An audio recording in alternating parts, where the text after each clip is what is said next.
10,000 messages passed through occupied Warsaw between 1940 and 1944.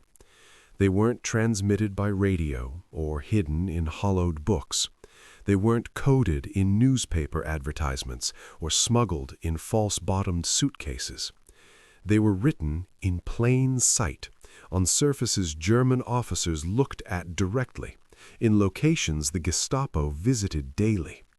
And the occupation forces, despite their surveillance networks and informant systems, never once intercepted a single message. But here's the detail that will make you question everything you know about wartime espionage. These messages weren't hidden at all. They were displayed openly on mirrors in barber shops across Warsaw. Shops where German soldiers came for haircuts, where occupation officials stopped for shaves, where Gestapo agents sat in chairs mere centimeters from intelligence that could have exposed entire networks. The messages were visible to anyone who knew how to look. The problem was, almost no one knew how to look. It was January 1940. Warsaw had fallen 4 months earlier. The occupation government had established control systems throughout the city. Checkpoints, identity cards, curfews, mandatory registration. The resistance was forming, but it faced an impossible problem. How do you communicate when every letter could be intercepted, every phone line monitored, every meeting space potentially surveilled by informants? The city's barber shops offered an unexpected solution. These were businesses that predated the occupation, with established clientele and legitimate reasons for steady traffic. Men came for haircuts regardless of political circumstances. Conversations happened naturally. The shops were public enough to avoid suspicion of secret meetings, yet private enough for brief exchanges. And they had one feature that made them uniquely valuable for clandestine communication: mirrors. Mirrors were everywhere in barbershops. Large wall mirrors where customers watched their haircuts, hand mirrors for showing the back of the head, smaller mirrors for shaving. These mirrors were functional necessities of the business, so ubiquitous they became invisible. No one questioned their presence, no one examined them closely. And that invisibility made them perfect for something the resistance had been attempting to develop: a dead-drop system that operated in continuous use. The breakthrough came from understanding a simple optical principle that every child discovers but few adults remember. Mirrors reverse text. Words written normally appear backwards in reflection, but words written backwards appear normal when viewed in a mirror. This reversal creates a kind of natural encryption. Text that looks like gibberish when viewed directly becomes readable when reflected. A barber named Alexander Kaminsky, though this wasn't his real name as resistance members used multiple identities, realized that this reversal could be weaponized. If someone wrote a message backwards on a mirror's surface with temporary marking, it would appear as meaningless scratches or smudges to anyone looking at the mirror directly. But to someone looking at the mirror's reflection in another mirror, or who knew to read reversed text, the message would be perfectly clear. The system became even more elegant when combined with the natural operations of a barbershop. Hot towels generated steam. Water for shaving produced condensation. The warm, humid environment meant mirrors constantly needed wiping. A message written in temporary medium, soap residue, finger oils, specially prepared solutions, could be placed on a mirror in the morning and erased by legitimate cleaning before closing, leaving no physical evidence. The communication happened in the gap between writing and erasing, only visible to those who knew when and how to look. The question you must be asking now is, how did this system actually work in practice? How did resistance members write messages without being observed? How did recipients know to check specific mirrors? How did the network coordinate timing across multiple locations?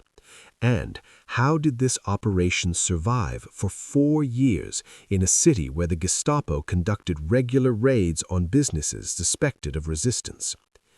The answer involves a level of technical precision and operational discipline that transformed ordinary barber shops into nodes in an intelligence network. This is the story of how optical physics became espionage, how steam became a security protocol, and how the most effective hiding place for secret messages was on surfaces that everyone looked at but nobody truly saw. Warsaw in 1940 had approximately 300 registered barbershops serving a population of over 1 million.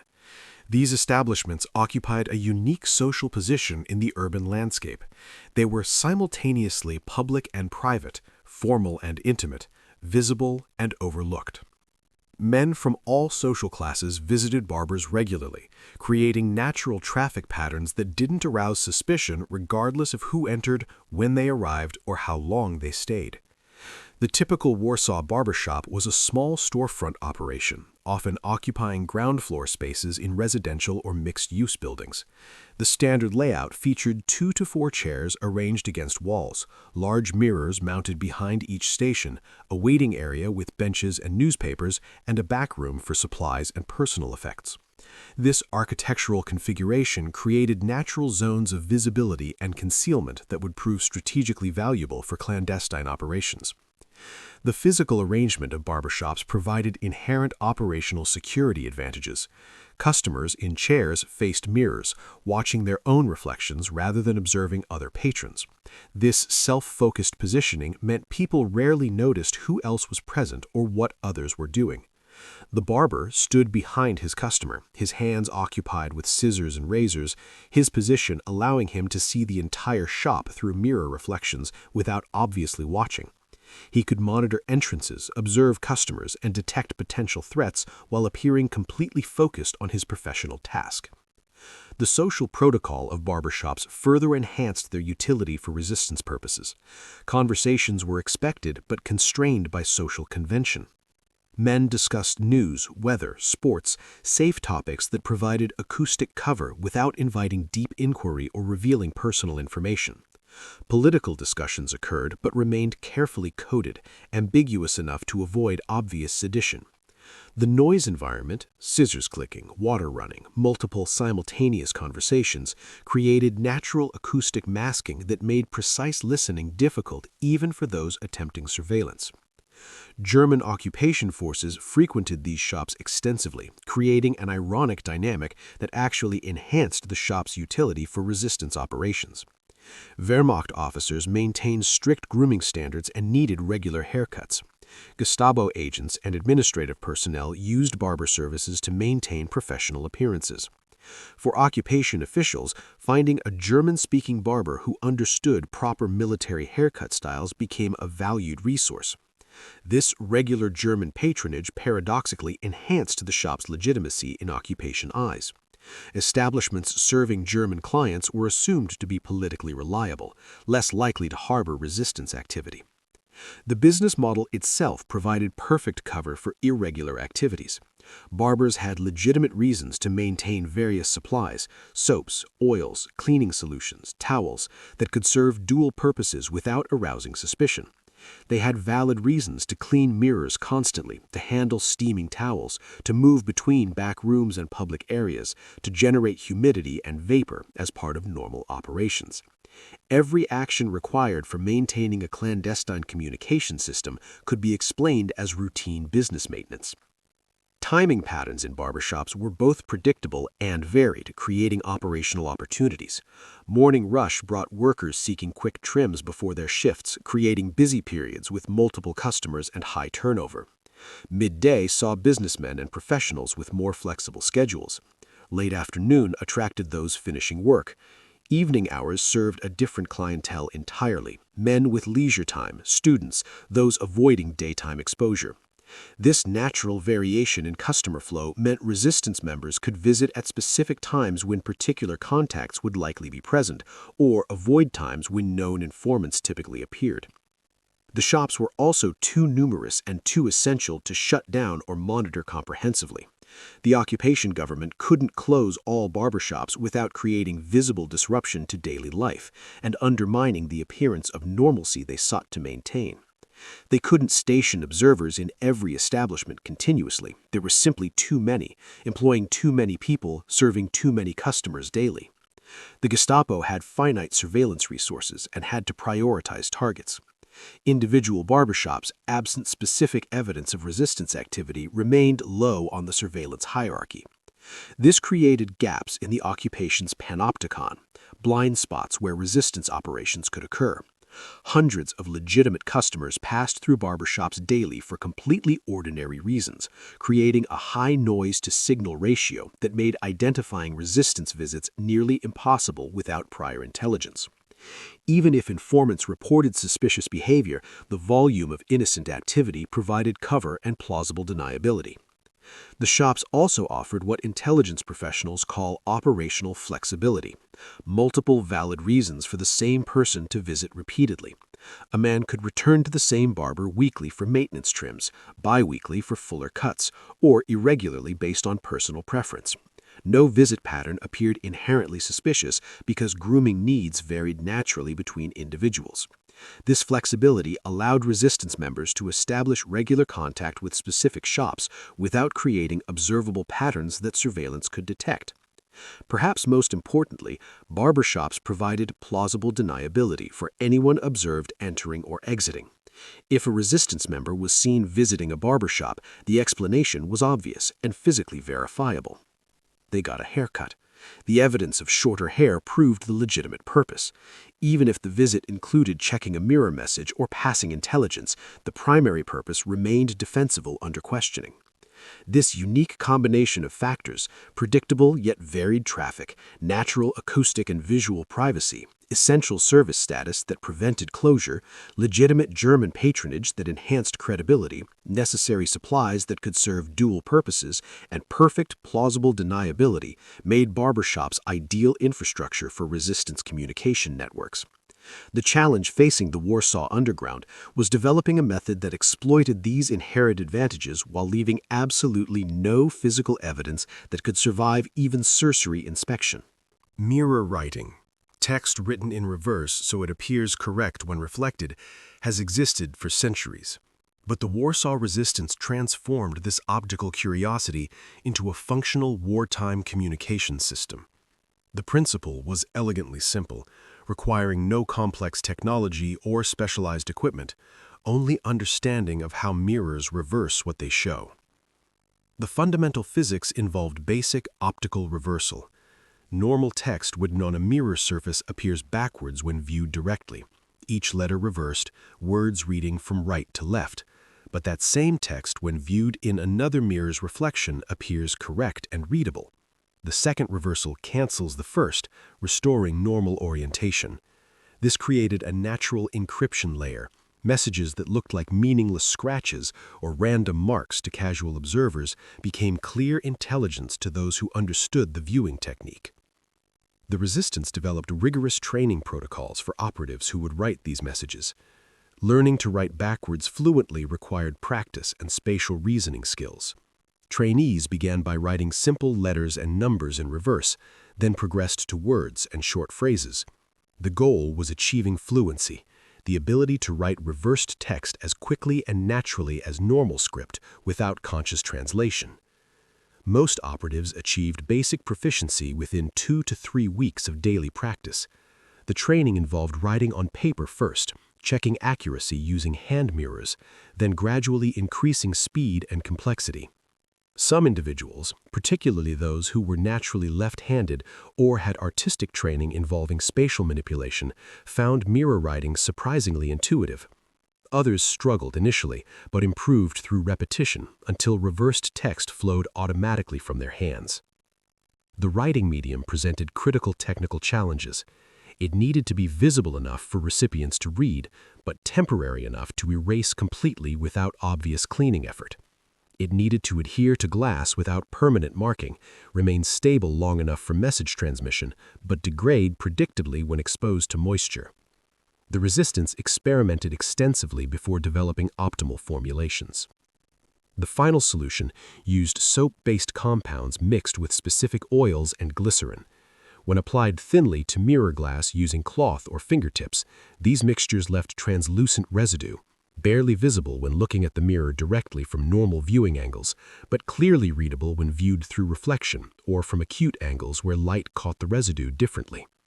The marks appeared as slightly cloudy areas on glass, easily mistaken for fingerprints or ordinary smudges unless someone knew to look for deliberate patterns. Messages were necessarily short, constrained by practical limitations. Writing time increased exposure risk. The longer someone spent marking mirrors, the greater the chance of observation. Reading time also mattered. Recipients needed to decode messages quickly without lingering suspiciously. The resistance developed abbreviation systems and coded references that compressed information into minimal text. A typical message might read Zlata 3:14, indicating a location, Zlata Street, number 3, and time 1400 or 2 p.m. More complex messages used agreed-upon code words. Petra Clear might signal that a particular contact remained uncompromised, while Petra Red could indicate they were under surveillance. Names, addresses, and times dominated message content, actionable intelligence that could be expressed concisely. The positioning of messages followed careful strategic logic. They were placed in mirror areas where customers naturally looked, but not in primary sight lines that would draw immediate attention. Common locations included upper corners of mirrors where barbers checked the back of customers' heads, edges partially obscured by light fixtures or shelving, or sections of larger mirrors that appeared as unremarkable smudges unless deliberately examined. The messages deliberately blended into the accumulated marks that appeared on any frequently used mirror in a busy barbershop. Barbershop mirrors naturally accumulated fingerprints, water spots, cleaning residue, and various smudges throughout each day. The resistance messages mimicked this visual noise, appearing as just another mark among many, distinguishable only to those who knew where to look and how to view them. Recipients needed coordination systems to know when messages were available and which specific mirrors to check. This required secondary signaling, subtle indicators that fresh intelligence awaited. A particular newspaper left in a specific position in the waiting area might signal message availability. A towel hung in an unusual way could indicate which mirror contained information.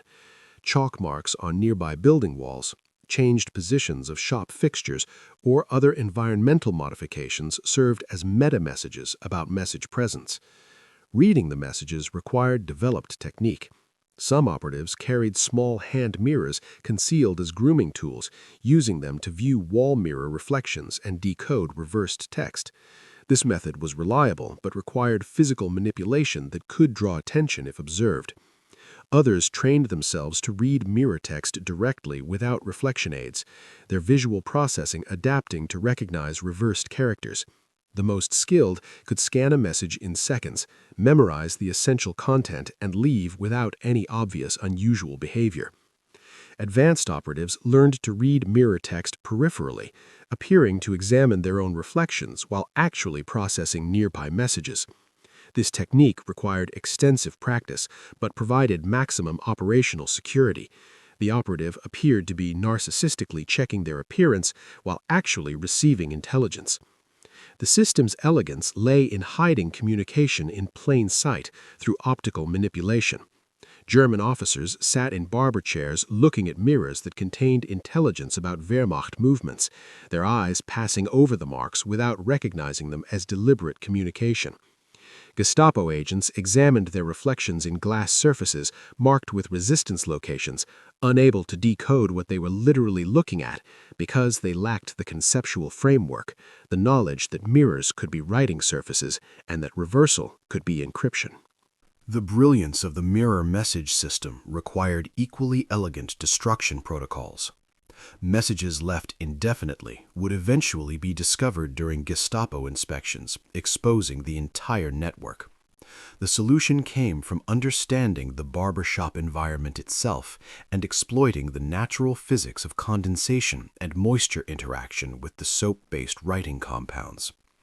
Hot water was absolutely essential to barbershop operations, creating continuous steam production throughout business hours.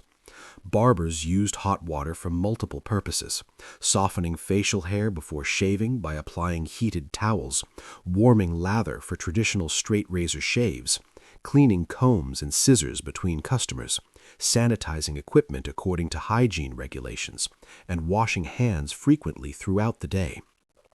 Each of these activities produced water vapor that rose and condensed on cooler surfaces, particularly the large wall mirrors that dominated every shop.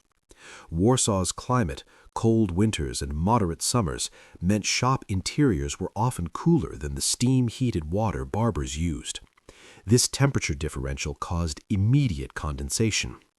When hot towels were removed from warming cabinets, they released visible steam clouds. When hot water ran from taps into basins, vapor filled the immediate area. The cumulative effect kept shop atmospheres humid, with moisture constantly settling on glass surfaces. The Resistance's soap-based writing compounds were specifically formulated to interact predictably with this moisture. The chemical composition included water-soluble soap components that would dissolve when exposed to condensed water vapor, mixed with oils that provided temporary stability but broke down under sustained moisture exposure. This created a substance that remained stable in dry conditions long enough for message transmission, but degraded rapidly once moisture accumulated. When water vapor condensed on marked mirror surfaces, the interaction was immediate and visible. The condensation didn't simply bead around the soap marks as it would around waterproof substances.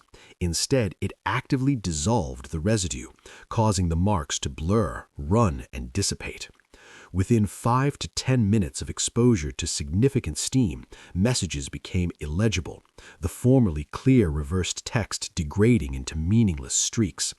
Within 30 to 60 minutes of continuous moisture exposure, they vanished almost completely, leaving only faint traces indistinguishable from ordinary cleaning residue. Barbers weaponized this natural process through their standard routines.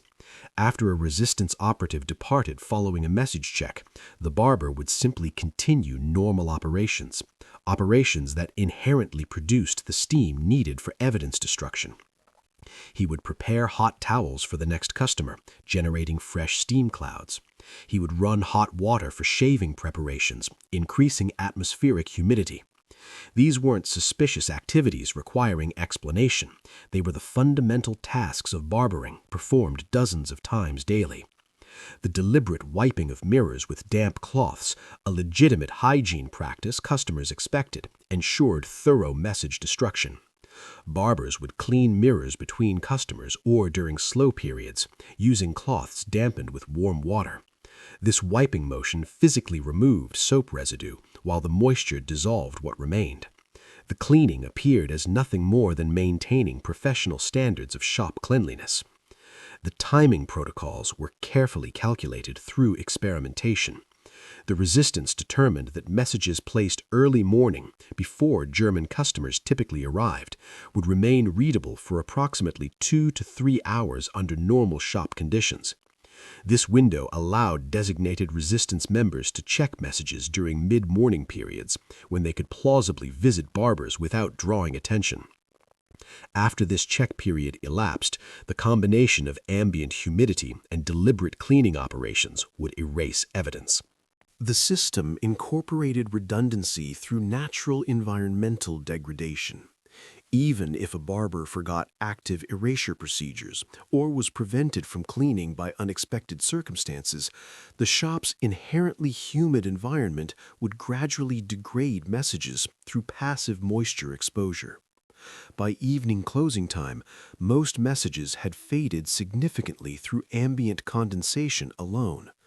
Overnight, as temperatures dropped and humidity settled without the heat of human activity, remaining traces would blur beyond recognition. By morning, when fresh messages might be placed, mirror surfaces were naturally clear. This passive degradation provided critical security against unexpected raids.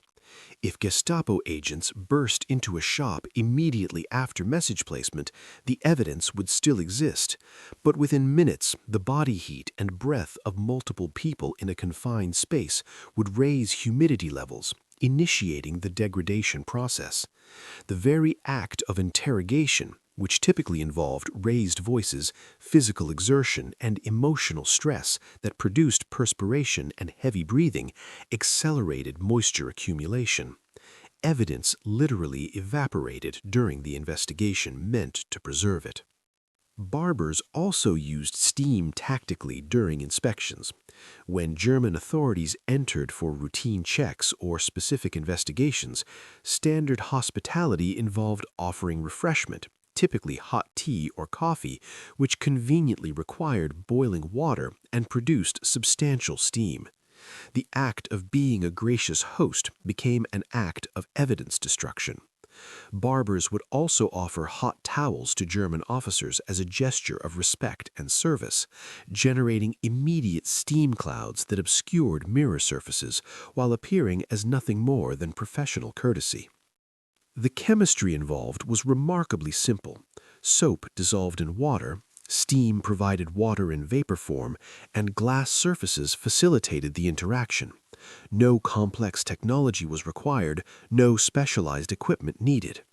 The system exploited materials and conditions that already existed in every barbershop, turning the environment itself into a self-cleaning security protocol. This environmental integration was perhaps the system's most sophisticated aspect.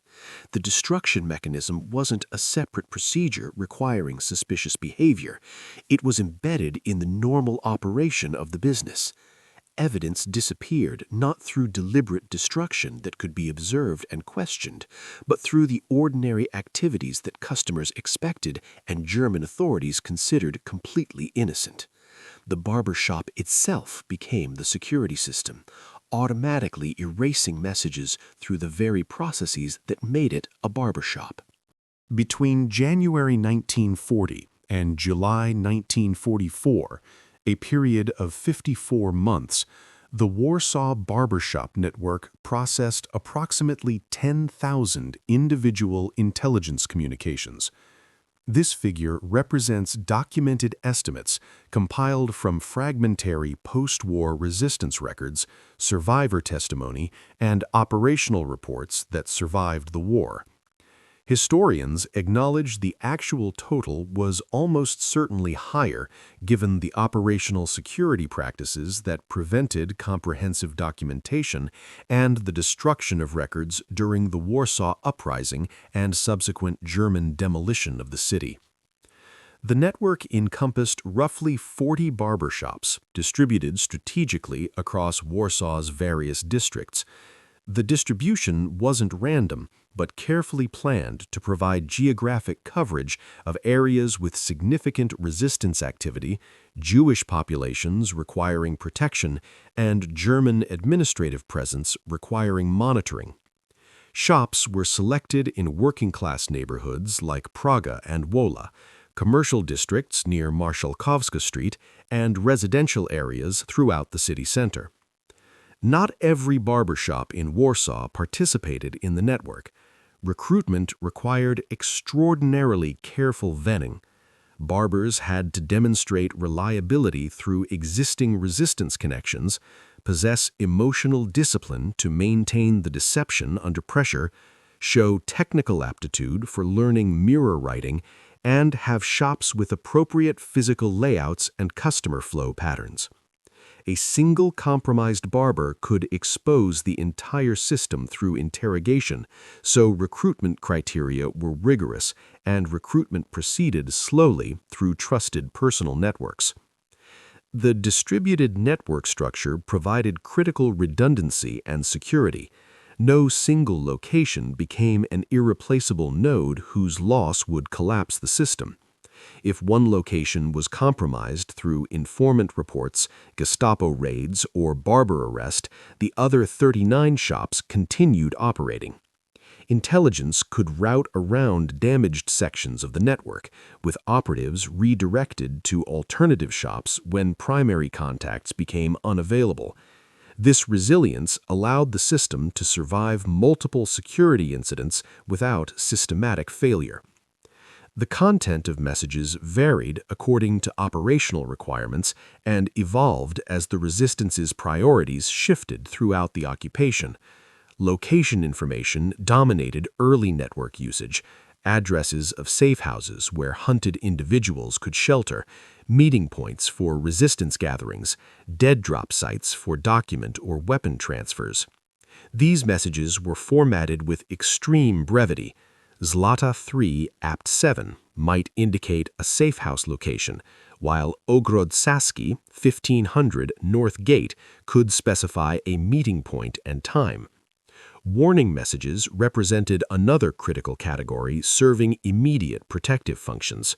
When Gestapo raids were observed being organized, when specific streets were cordoned for roundups, when informants were identified within resistance circles, this urgent intelligence required rapid distribution. The mirror message system provided near real-time warning capabilities. A message placed at dawn after observing suspicious German activity could reach multiple resistance cells by mid-morning through sequential checking at different shops by operatives following regular routes. The network functioned as a manual telegram system, with barbershop mirrors serving as message boards, refreshed multiple times daily. Movement intelligence about German forces appeared with increasing frequency as the occupation progressed. Resistance members working in forced labor details, serving as translators for the occupation authorities, or employed in administrative positions gained access to Wehrmacht deployment information, Gestapo operation schedules, or roundup timetables. This intelligence, passed through mirror messages using coded abbreviations, allowed resistance leadership to adjust operations, evacuate threatened locations, exploit temporary security gaps, or time armed actions to avoid German strength concentrations. The network also facilitated logistics coordination for complex operations. When the resistance planned weapons movements from hidden caches to operational cells, when forged document distribution needed coordination across multiple districts, when rescue operations required synchronizing activities between different resistance groups, the preliminary coordination often happened through barbershop communications. The system couldn't handle detailed planning requiring extended discussion, but it excelled at confirming participants, timing, and locations for operations already planned through other secure channels. Message volume fluctuated dramatically based on resistance activity intensity and occupation pressure. During periods of heightened German operations, major anti-partisan sweeps, ghetto liquidation actions, responses to resistance attacks, some shops might process 5 to 10 messages daily as intelligence and warnings flowed rapidly. During quieter periods with reduced resistance activity, or when networks laid low following security compromises, individual shops might go days or even weeks with only occasional communications. This irregular pattern itself provided security, preventing predictable rhythms that surveillance could detect and exploit. Different participating barbers developed specialized roles and reputations within the network based on their particular skills and circumstances. Some became known for creating exceptionally subtle marks that were nearly impossible to detect without knowing exactly where to look and what angle to use. Others excelled at timing, developing intuitive understanding of customer flow patterns that allowed them to place messages at precise moments when designated resistance contacts would check while German customer presence was minimal. A few barbers developed secondary signaling systems that indicated message urgency or type by positioning patterns. A message in the upper right mirror corner might indicate routine intelligence, while upper left positioning could signal urgent warnings. These meta-communication systems, never written down but transmitted through training and practice, added additional layers of information density to the network. The network's operational tempo increased significantly in 1943 and 1944 as preparations intensified for the Warsaw Uprising. The volume of coordination messages surged, information about weapons stockpile locations, German garrison strengths, planned action timings, evacuation routes for civilians. During the uprising itself, August to September 1944, surviving barbershops in areas not yet destroyed became critical communication nodes, with mirror messages coordinating ammunition distribution, warning of German counterattacks, and directing civilians to safer districts. The system's effectiveness derived from its scale and redundancy. Individual messages might be missed by intended recipients, or specific shops might be temporarily unavailable due to German presence or other complications, without collapsing network functionality. The distribution across 40 locations meant intelligence could propagate through multiple redundant paths. The volume, averaging roughly 6 messages daily across the entire network, created sufficient activity to matter operationally, while remaining dispersed enough per location to avoid detection through pattern analysis. The Gestapo knew that Warsaw's service businesses, including barbershops, served resistance purposes. They couldn't prove it definitively, but the circumstantial pattern was unmistakable and troubling. Resistance members arrested during sweeps and interrogated about their activities often had recent haircuts suggesting barbershop visits shortly before capture.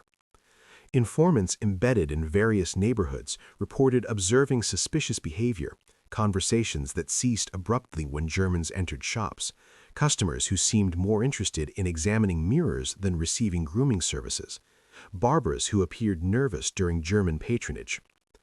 The accumulation of these reports, combined with the Gestapo's general awareness that resistance networks required communication infrastructure, led to the authorization of a systematic investigation in March 1942. Gestapo headquarters in Warsaw identified 15 barbershops across the city for intensive scrutiny, selecting targets based on multiple factors: proximity to known resistance activity, informant reports suggesting irregular behavior, the personal backgrounds of shop owners, some had family members previously arrested for resistance involvement, and locations in districts with significant underground presence. The investigation followed Gestapo's standard protocols for suspected resistance locations. Operations began with surveillance, plainclothes agents observing shops from nearby positions, photographing customers entering and exiting, noting visit durations and frequencies, attempting to identify known resistance members among the clientele. This preliminary surveillance phase lasted approximately 2 weeks, generating extensive documentation of traffic patterns and customer identities. The actual raids came without warning, designed to catch operations in progress and preserve evidence before it could be destroyed. Gestapo teams arrived in vehicles in mid-morning business hours when shops were active with customers. They ordered immediate cessation of all activity, secured exits to prevent anyone leaving, and began systematic searches. They examined back rooms thoroughly, checked papers and documents, interrogated staff about their customers and activities, questioned customers present about their reasons for visiting, and looked specifically for anything that might indicate resistance connections: hidden compartments, coded messages, weapons, resistance literature, maps, lists of names. They found nothing incriminating.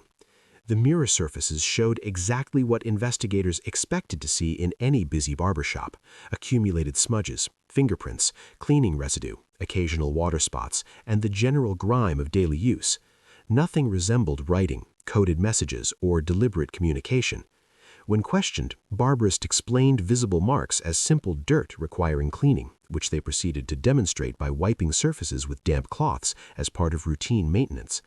The cleaning itself appeared completely innocent, standard hygiene practice that customers expected and health regulations required.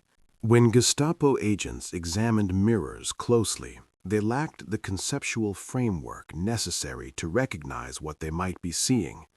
Their mental model of secret messages involved obvious codes, clear writing, conventional encryption methods visible to anyone looking carefully. They didn't consider reversed text written in barely visible soap residue that required specific viewing angles or reflection techniques to read. The encryption was so fundamental, simple reversal, that it became effectively invisible to investigators expecting sophistication and complexity. The Gestapo also failed to understand the temporal dimension of the system. They searched shops during business hours, but didn't grasp that messages might be placed pre-dawn and erased by afternoon. They were looking for permanent evidence, scratched codes, hidden compartments, written records. The concept of deliberately temporary messages that existed for only a few hours before automatic environmental destruction was outside their investigative paradigm. Even if they had arrived during a message's brief existence window, the marks were designed to appear ambiguous, possibly intentional writing, possibly just ordinary dirt. Without understanding the system's principles, investigators couldn't distinguish signal from noise. Several barbers were arrested during the investigation and taken for interrogation at Gestapo headquarters on Sucha Avenue. The interrogation was intense and sometimes involved physical coercion, attempting to force confessions about resistance activities, communication methods, and network contacts. The barbers maintained consistent stories under pressure. They acknowledged that resistance members might be among their customers, impossible to deny in a city where underground opposition was pervasive, but claimed complete ignorance of any systematic communication methods. They insisted they simply cut hair and shaved faces, serving whoever paid, avoiding political involvement to protect their businesses and families. The interrogations produced no confessions about mirror message systems because the arrested barbers maintained operational discipline even under duress, and critically because Gestapo questions never specifically addressed mirror writing techniques. The investigators asked about coded conversations, hidden messages in newspapers, secret meetings in back rooms, weapons storage, following standard resistance activity templates.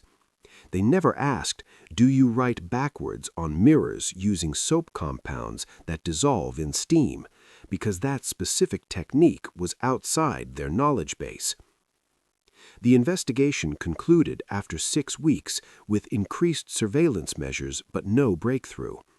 The Gestapo designated the investigated shops for ongoing surveillance, increased informant presence in surrounding neighborhoods, and conducted periodic random spot checks.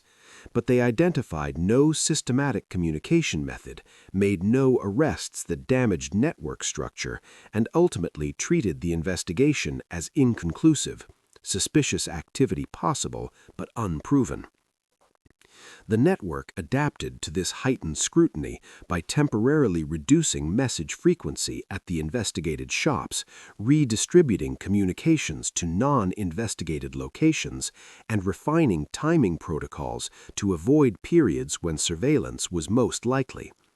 Within 3 months, operations had returned to near normal levels, with the investigated shops gradually resuming their communication functions as Gestapo attention shifted to other suspected resistance activities.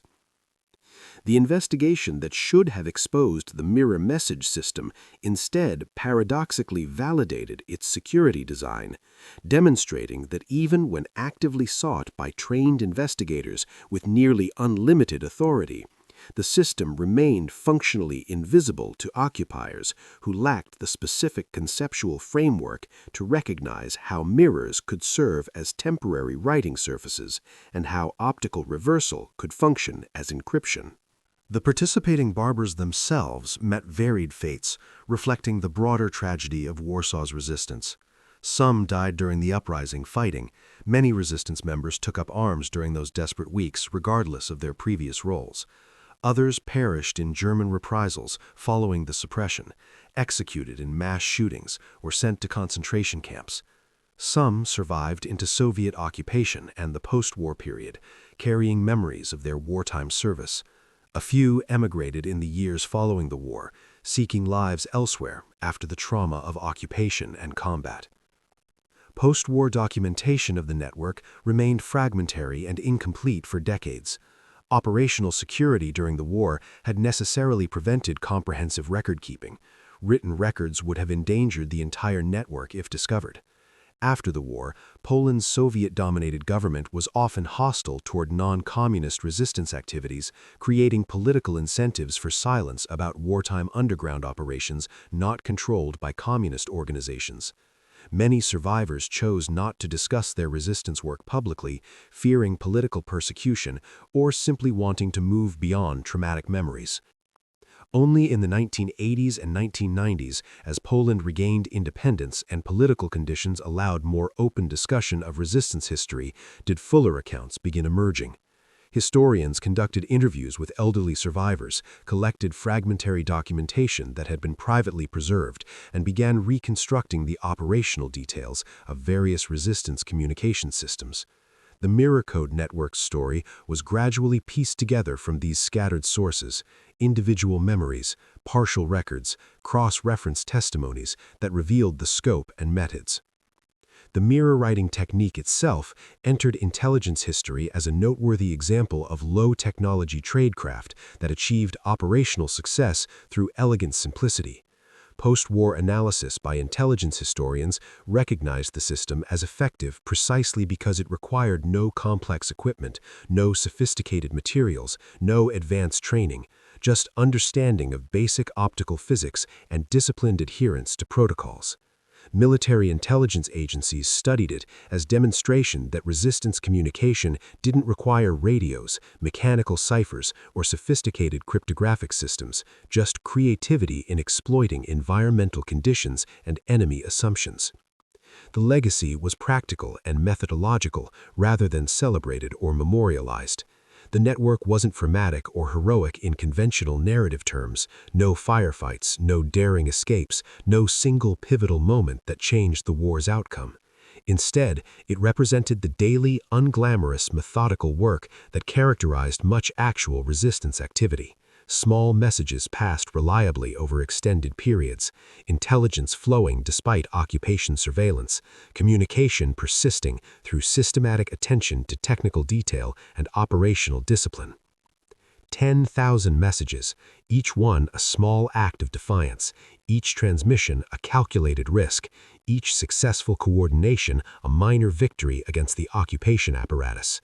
Cumulatively, they helped resistance networks coordinate activities, protect members from capture, maintain organizational coherence despite constant German pressure. The barbershops became nodes in an information infrastructure that helped the underground survive long enough to contribute meaningfully to Warsaw's eventual liberation. The participating barbers demonstrated that resistance could emerge from unlikely sources and take unexpected forms. They weren't soldiers or trained intelligence operatives. They were tradesmen who learned to write backwards, who weaponized their ordinary business operations, who turned mirrors into message boards and steam into evidence destruction. Their contribution was enabling others' resistance through reliable communication, a supporting role, but one absolutely essential to sustained organized opposition. The system proved that occupation, however total it appeared, contained exploitable vulnerabilities. The Germans controlled streets, enforced curfews, conducted searches, maintained informant networks, but they couldn't monitor every surface, couldn't understand every technique, couldn't imagine every method their opponents might devise. The mirror messages existed in conceptual blind spots, operating successfully because they violated German assumptions about how secret communications would appear and function. The mirror message network operated continuously from January 1940 until Warsaw's liberation in January 1945, 59 months of sustained clandestine communication under increasingly brutal occupation conditions. The system's remarkable longevity testified to fundamental design soundness, technical simplicity that minimized points of failure, operational flexibility that adapted to changing circumstances, and security through impermanence that left no accumulated evidence trail for investigators to discover. The network survived several incidents that came perilously close to exposing the entire operation. In August 1943, a resistance operative was arrested at a checkpoint while carrying a small hand mirror, one of the tools used for reading reversed messages through double reflection. During interrogation, Gestapo agents questioned why he carried this item. He claimed vanity about his appearance, that he was self-conscious and checked his hair frequently throughout the day. The explanation was plausible enough. The mirror was ordinary, commercially available, with no modifications or markings suggesting special purpose. The Gestapo, finding no other incriminating evidence and considering the mirror explanation ridiculous but not impossible, released him after 2 weeks' detention. They never connected his hand mirror to a larger communication system because they didn't know such a system existed. In November 1943, a German administrative official observed a customer in a barber shop examining a wall mirror from an unusual angle, standing close to the glass and tilting his head as if studying something specific rather than simply checking his appearance. The official reported this behavior as potentially suspicious to the local Gestapo office. Investigation revealed the customer had indeed been checking something, how his haircut looked from behind, a completely legitimate concern that required examining reflections from multiple angles to assess properly. The incident highlighted how the system's cover was so natural that even genuinely suspicious behavior had innocent explanations that were difficult to disprove. The Warsaw Uprising of August-September 1944 forced dramatic operational adaptations. As full-scale combat consumed the city, many participating barbershops were destroyed by German artillery, burned during street fighting, or abandoned as civilians fled combat zones. The physical infrastructure that had enabled nearly 5 years of secret communication was rapidly eliminated through military action. Surviving shops in areas under insurgent control became even more critical for resistance communication during the 63 days of combat. Mirror messages shifted from typical resistance coordination to urgent military functions, coordinating ammunition distribution between isolated units, warning of German tank positions, directing civilians to evacuation routes, identifying buildings marked for demolition. After the uprising's brutal suppression in October 1944, German forces systematically demolished what remained of Warsaw under Hitler's orders for complete destruction. The majority of participating barbershops were reduced to rubble during this vengeful razing. The mirrors that had held 10,000 messages were shattered into countless fragments, their surfaces lost forever to history. The physical evidence of the system's existence was largely destroyed along with most of the city itself. This story is a work of fiction, inspired by documented uses of barbershops and other service businesses as communication nodes during World War II resistance operations. The specific mirror writing system and the characters depicted are fictionalized, but the narrative draws upon verified historical practices and technical methods used by underground networks in occupied Europe. Service businesses, including barbershops, cafes, and shops, did serve as resistance communication points throughout occupied Poland and other territories. These establishments provided legitimate cover for meetings, natural traffic patterns that obscured resistance activity, and infrastructure that could be adapted for clandestine purposes. The Warsaw Resistance specifically utilized numerous public businesses as message drops and coordination points. Mirror writing, as a technique, has historical precedent in espionage and covert communication. The method of writing reverse text that becomes readable through reflection was used in various intelligence operations, though documentation of specific wartime applications remains fragmentary due to operational security that prevented detailed record-keeping. The optical principles described, mirror reversal, double reflection, and the visibility of soap residue on glass, are scientifically accurate. The use of steam and moisture for message erasure reflects actual techniques employed in temporary writing systems. The described methods of creating barely visible marks using soap-based compounds correspond to documented low-technology communication techniques. The environmental conditions of 1940s barbershops, regular steam production, frequent mirror cleaning, humid atmosphere, are historically accurate and would indeed facilitate the temporary message system described in the narrative. The specific number of 10,000 messages, the 40-shop network, and the 5-year continuous operation are narrative constructions designed to illustrate scale and persistence. The named individuals, specific shops, and detailed incidents, including the 1942 Gestapo investigation, are fictionalized. The precise protocols for message placement, timing windows, and coordination systems are dramatized extrapolations based on general resistance communication practices rather than documented specific procedures from this particular method. Warsaw Resistance Operations 1939 to 1945, service business roles in underground networks, low-technology communication methods in occupied territories, Gestapo surveillance of public businesses. If this story moved you, please subscribe to our channel for more untold stories of courage and moral complexity from history's darkest moments. Your subscription helps us continue sharing these important narratives. Thank you for watching.